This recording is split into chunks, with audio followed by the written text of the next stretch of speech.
নির্বাহী পরিচালক সাইফুর রহমানের বাধ্যতামূলক অবসরকে কেন্দ্র করে কমিশনের পদত্যাগের দাবিতে বিক্ষোভ ও কর্মবিরতি পালন করে বিএসইসির কর্মকর্তা কর্মচারীদের একাংশ। এমন পরিস্থিতিতে রোববার ঢাকা ও চট্টগ্রাম স্টক এক্সচেঞ্জ সহ বাজার সংশ্লিষ্ট 7টি সংগঠন কমিশনের সঙ্গে 2.5 ঘণ্টা বৈঠক করে তাদের পূর্ণ সমর্থনের কথা জানান। আমরা বাজারের সাথে আছি, বাজার আমাদের, আমরা ছিলাম, আছি এবং সামনেও থাকবো।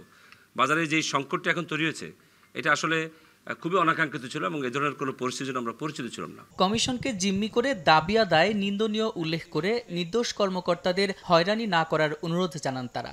একটি রেগুলেটরি প্রতিষ্ঠানে যে ধরনের বিশৃঙ্খলার মাধ্যমে দাবি দেওয়া আদায়ের প্রচেষ্টা নেওয়া হয়েছিল সেটি কোনোভাবেই কাম্য নয়, আমরা এটির নিন্দা জানাচ্ছি। পরে বিএসইসি চেয়ারম্যান জানান, এখনো যারা কাজে যোগ দেননি তাদের অপেক্ষায় আছে কমিশন। গতদিনও আপনাদেরকে বলেছি, সবাইকে আহ্বান করছি চলে আসতে, কাজে যোগদান করতে, এবং আমরা কাজে যোগদান করলে আমরা সামনে যেভাবে কাজ করা সেভাবেই চলবে। নিয়ন্ত্রক সংস্থায় অস্থিরতার জেরে রোববার প্রধান পুঁজিবাজার ঢাকা স্টক এক্সচেঞ্জের সবগুলো সূচক নিম্নমুখী প্রবণতার মধ্য দিয়ে শেষ হয়েছে।